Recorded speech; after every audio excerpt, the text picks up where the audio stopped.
You are about to view the video podcast for Center for Spiritual Living. If you find value in what you receive here, consider supporting us by clicking the Contribute button now. And know that all that you give to CSL returns right back to your life, multiplied abundantly. Blessings.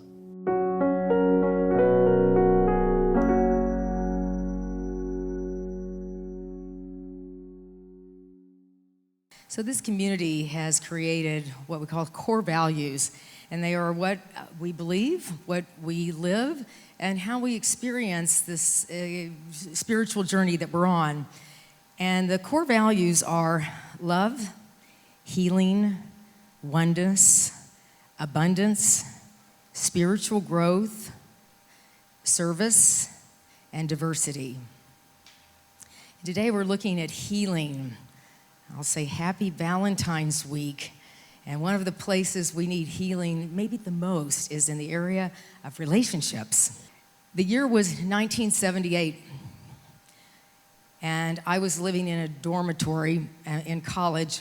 I was in the throes of alcoholism and drinking a lot of alcohol, so I was spirit-filled in a different way at that time.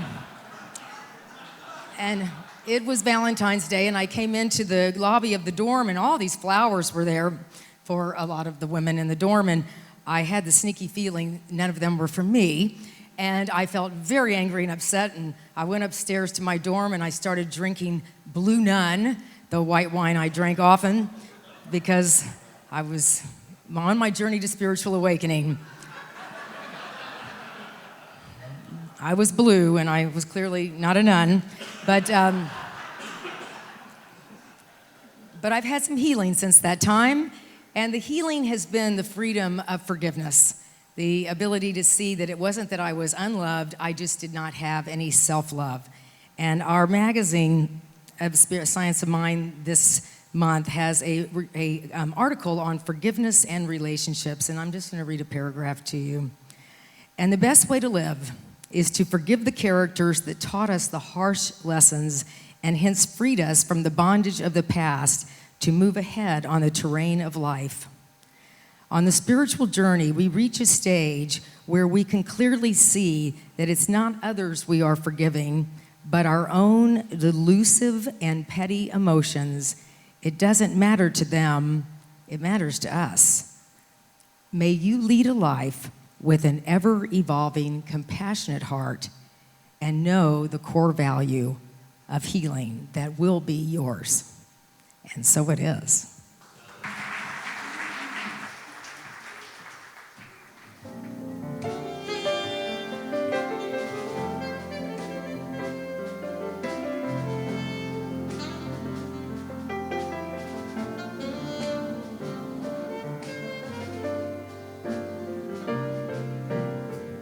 Hang on to the world as it spins around. Just don't let the spin get you down. Yeah. Things are moving fast. Hold on tight and you will last. Keep your self-respect, your manly pride. Get yourself in gear. Keep your stride.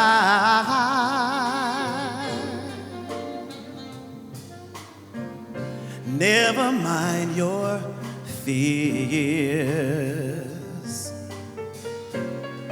Brighter days will soon be here. Take it from me, someday we'll all be free. Yeah, yeah, yeah, yeah, yeah.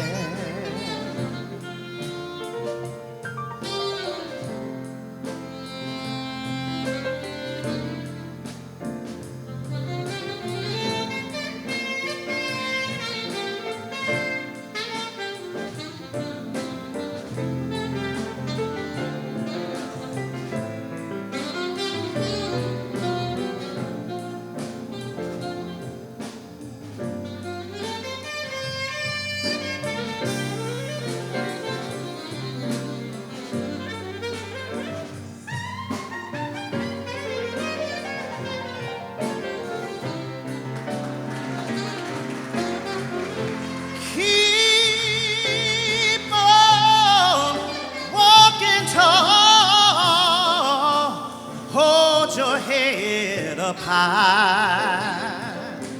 Let your dreams rise up to the sky.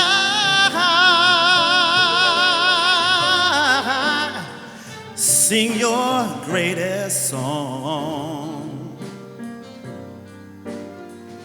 and you'll keep going, you'll keep going on. Take it from me, someday we'll all be free. Yeah.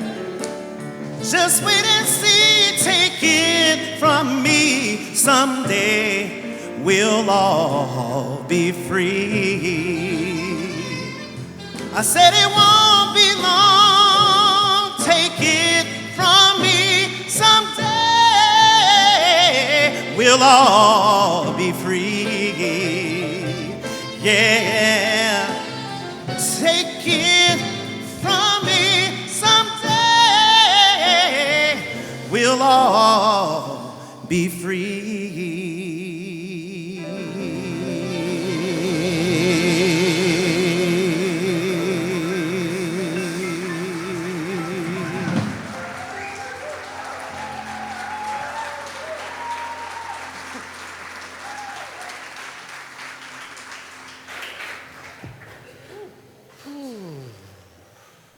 Good morning, CSL.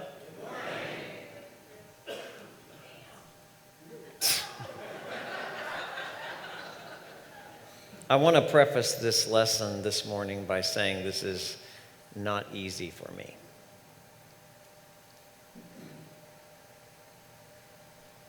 When I was 25 years old, I had about a year of this teaching behind me. I was living in Atlanta, Georgia, hanging out with my best friend, Craig Gillum. We were about the same age. Craig was born and raised in Westchester County, New York, so he had this thick New York accent. It didn't land well in the Deep South, especially out of the mouth of a young black man. Craig flew for what was called then Eastern Airlines. Back and forth, he'd go to New York, and sometimes I would go with him, and we would hang out in the village together, drinking in the local pubs. Craig's mother was a Caribbean woman with an island accent, and she would say, "Craig, you hang out with your friend Chris, you go to the bar, you throw your money over the bar like a lush." We thought that was just the funniest thing ever. So every time Craig and I would go out, I would say, "Let's go out and throw our money over the bar like luscious." God, I love that man. It was the best of times. Both of us young and hot and not a care in the world. Our youth.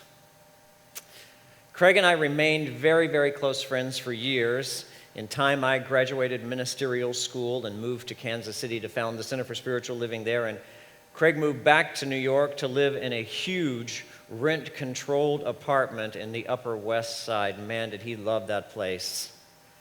3 years later, he came to see me for my ordination in Kansas City. And once again, when Craig and I were together, we threw our money over the bar like a lash.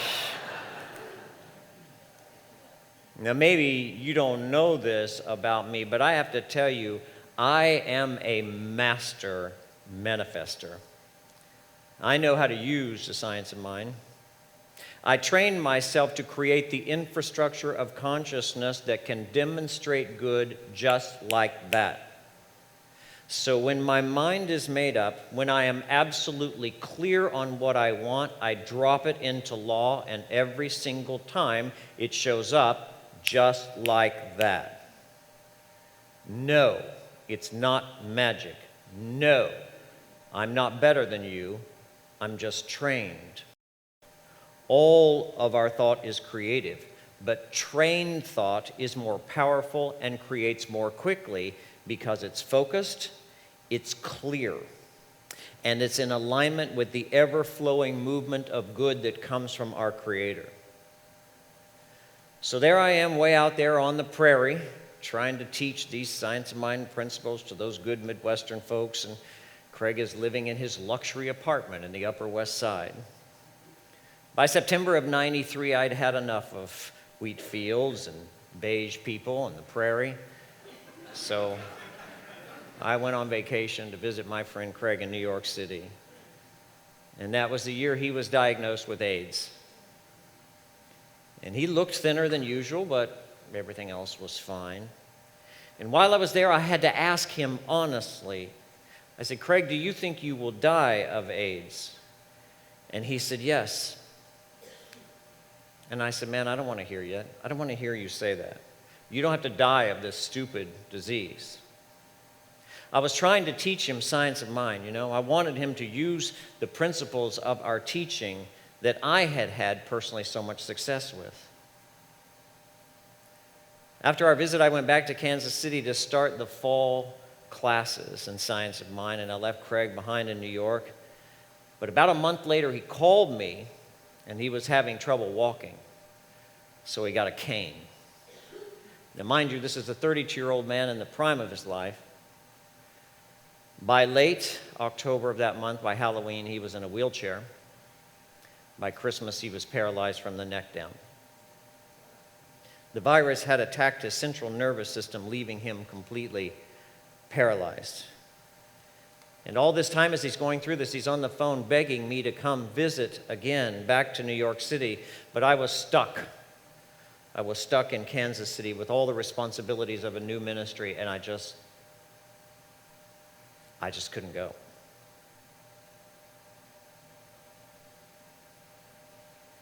Finally, in January, I was able to get away. But by then, Craig was in the hospital with pneumocystis. I took a cab straight from LaGuardia to the hospital. And what I found was him in a room full of horror.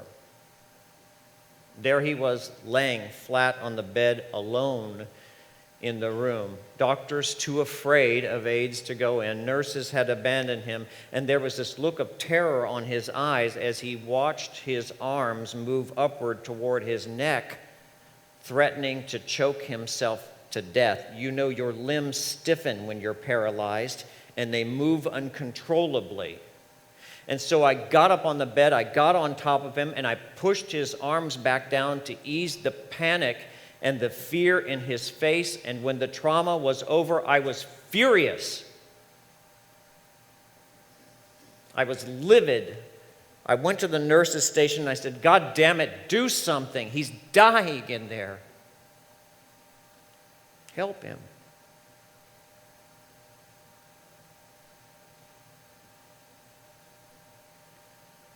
The next day I checked him out of that hospital, against their advice. And I took him to his beloved apartment in the Upper West Side, and I set him up in his hospital bed in his favorite room where he could look out the window. And his mother came to stay with him, and we talked about how beautiful her son is. 2 days later, I had to leave. The demands of ministry called me back to Kansas City. And I knew when I said goodbye to him, that would be the last day I would ever see him in this world. And I was heartbroken, and I was devastated. And I got in the cab to go back to the airport, and I was emotionally and physically exhausted, and I was thinking to myself, where is your science of mind now? Where is your law, Dr. Chris, that can manifest anything you want just like that?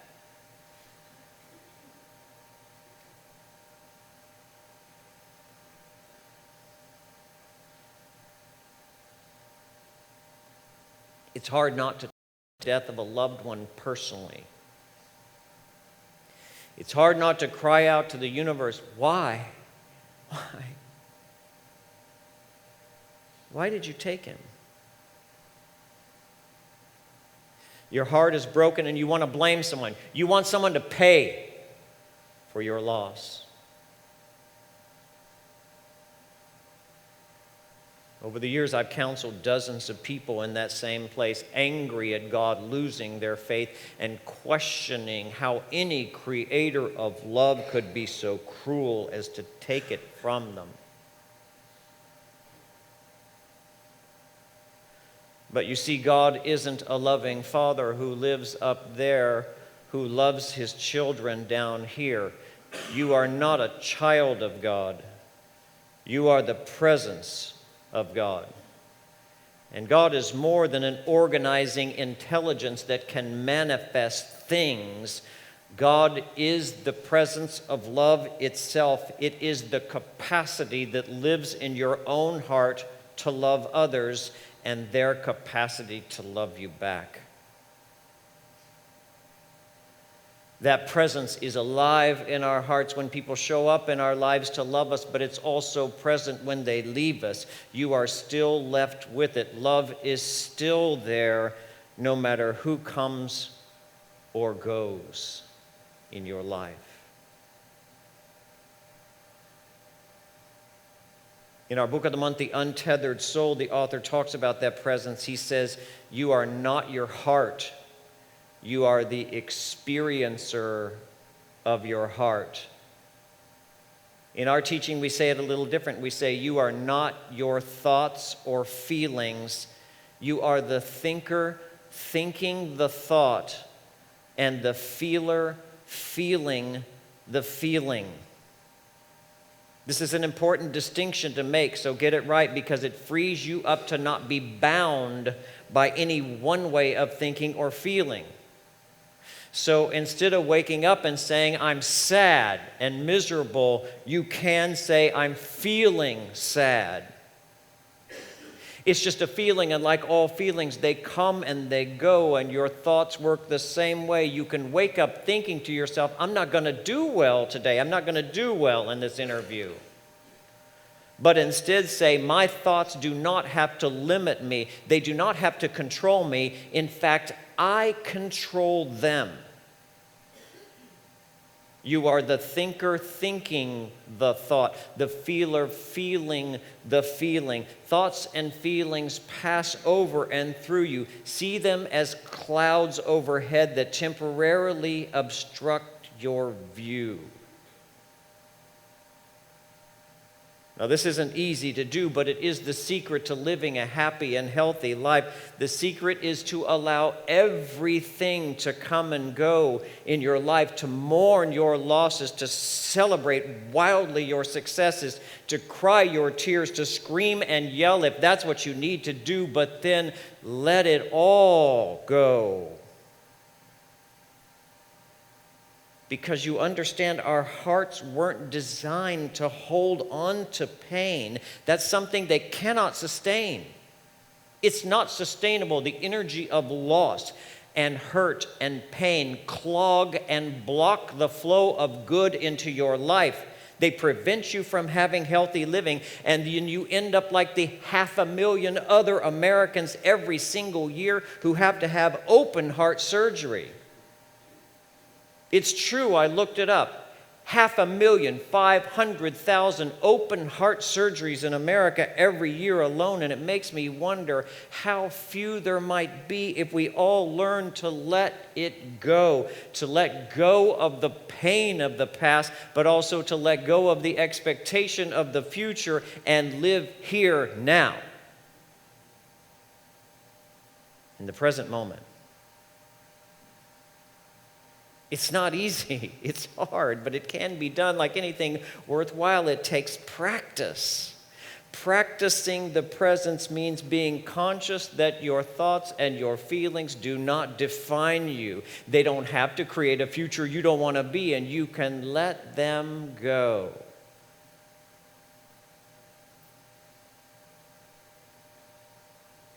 In my Science of Mind classes, I teach this by using the example of creme brulee. You know, that delicious dessert that has that smooth pudding core, that's hidden underneath that hard caramelized sugar coating. In order to get to the pudding underneath, you have to break through the hard shell, right?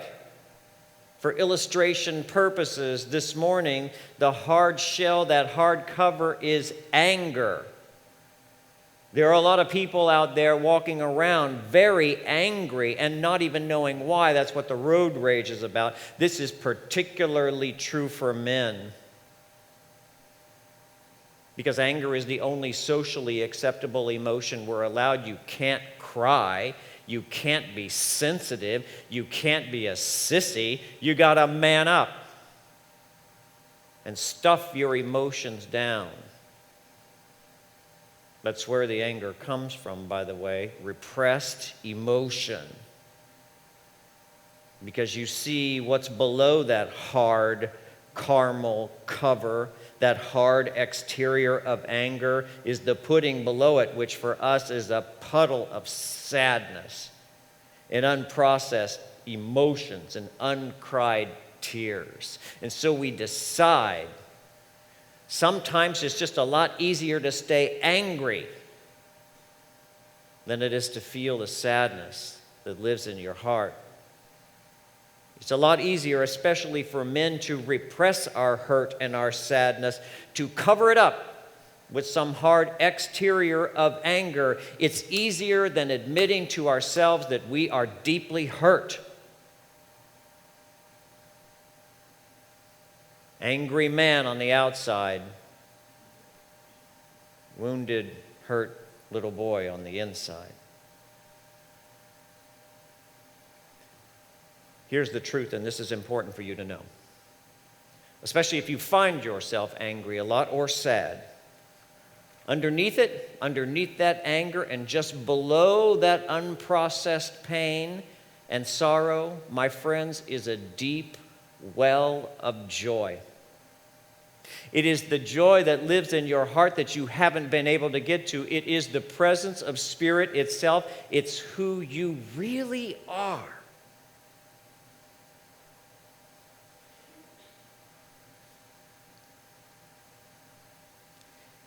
In 1974, when I was a junior in high school, Carly Simon released an album with a song title that unfortunately became the mantra of our generation.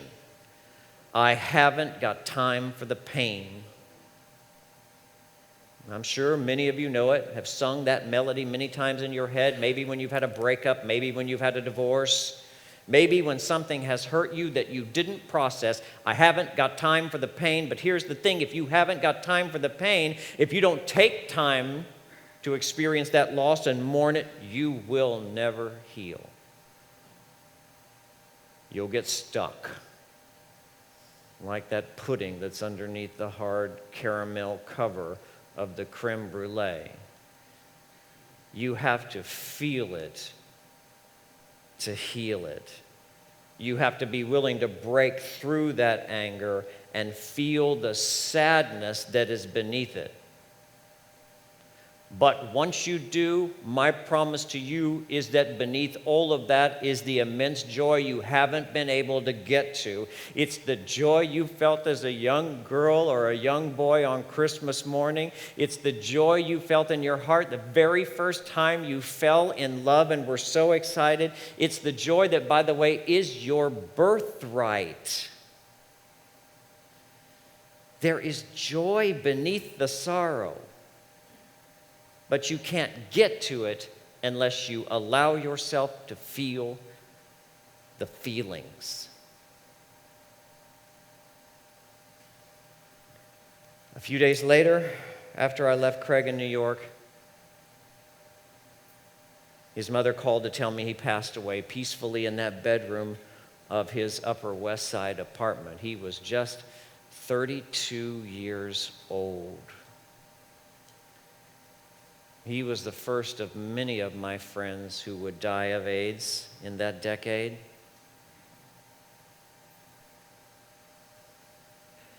As our friend and poet Michael Lee said, death does not come because the body is too exhausted to live. Death comes because the brilliance inside of us can only be contained for so long. That brilliance is the presence of God, and it can't stay here in our limited human world for very long, because our souls aren't meant to be chained to this earth. They're meant to be untethered and set free. And so ends the lesson.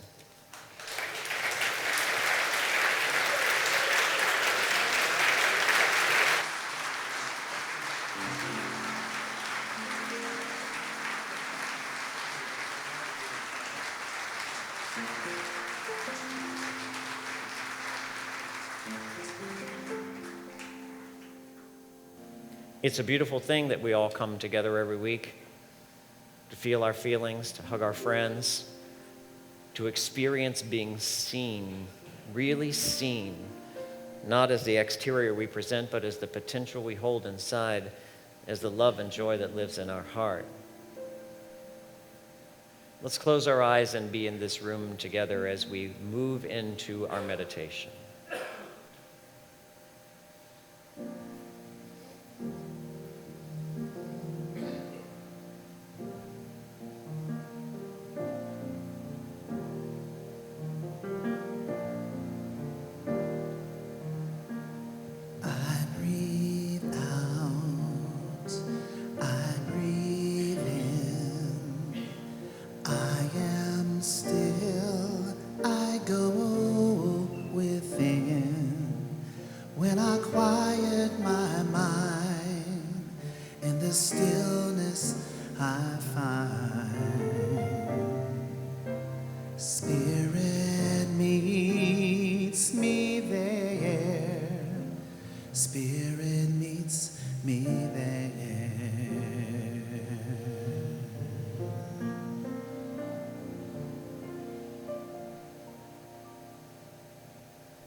There are almost 8 billion people in this world today.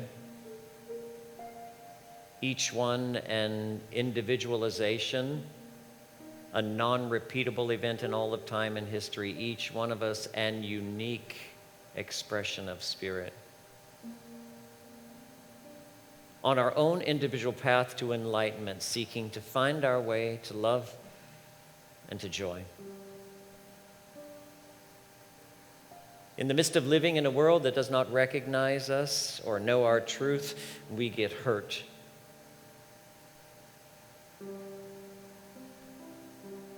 We experience loss, injustice, unkindness. But we must remember that we are not here to suffer the consequences of a cruel world. We are here to present ourselves in the midst of our humanity and rise up for our divine self, to bring our wholeness, our compassion, our love, and our joy to life, to not be infected by the world, but to affect it with our own spirit. To not succumb to its injustice, but to stand up and hold our own truth that is self-evident. We are eternal souls, beautiful creations of spirit,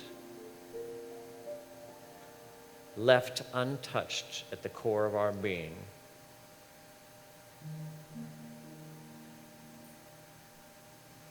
Let's spend some time contemplating that truth in the language of the universe. Silence.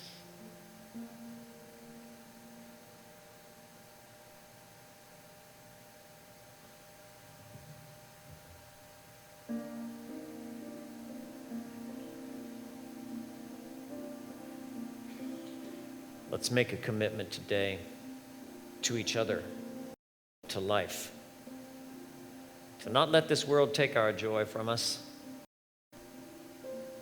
to not let the wounded people in it who are hurting each other infect us. Let's stay true to the core of our love that is God. Let's keep the course to joy always paved and smooth. Let's remember who we are.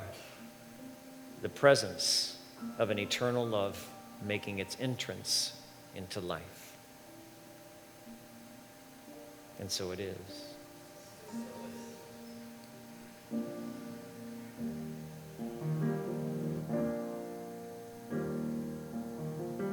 I breathe out, I breathe in, I am still, I go within. When I quiet my mind, in the stillness I find. Spirit meets me there. Spirit meets me there.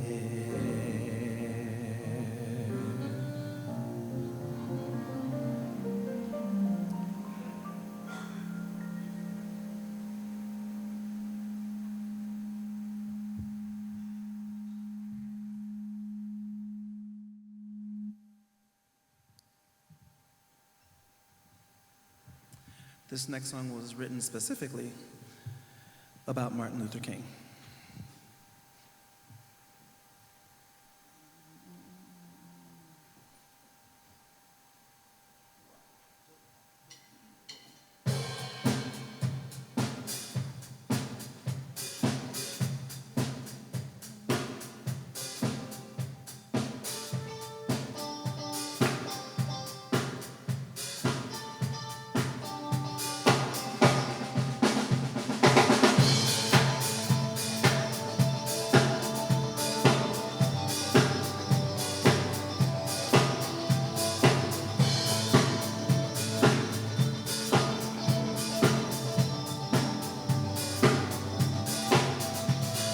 One man come in the name of love.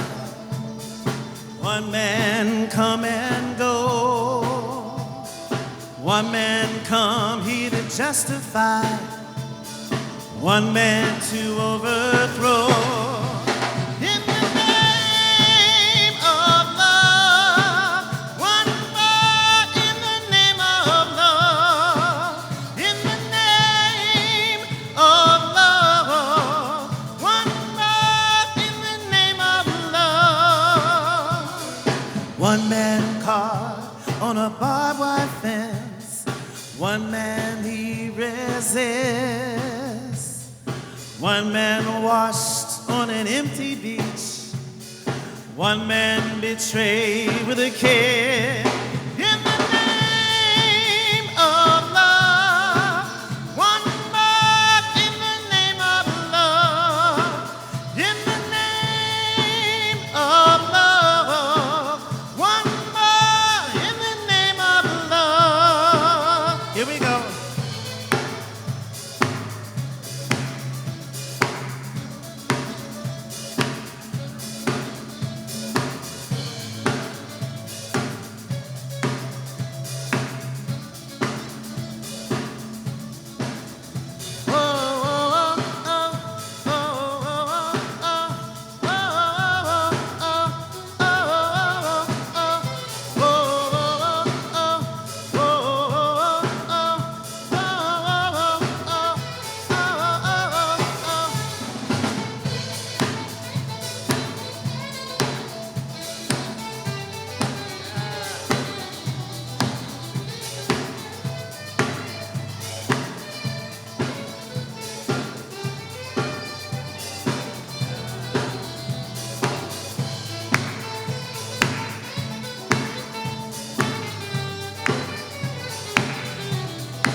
Early morning, April 4, shot rings out in the Memphis sky. Free at last, they took your life. They could not take your pride. In the name of love, one more in the name of love. In the name of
You know that we build our service around prayer. It's what we believe in and have the most faith in, and it's built around this little affirmation card.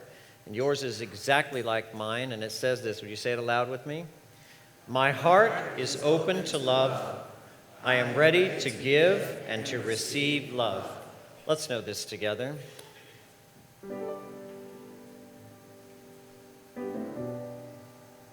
That love is the answer to every question. Love is the healer of every dysfunction or dis-ease. Love is the reason life exists. It's why you know your name. Love is the creator, the sustainer of all good. God is love. Not a deity that lives apart from us in some faraway place, but an infinite well of love that lives in our hearts, awaiting our courage to pour it out to the world. Let's trust that what we have inside is good enough. Let's trust that what we have inside of us is powerful enough to meet any challenge. Let's believe in love once and for all, and its healing power for ourselves and for the world. Because the truth is, we are already in love. In it, we live and move and have our being. And so it is.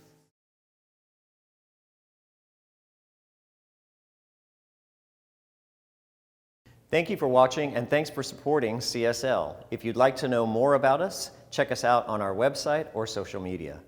Blessings.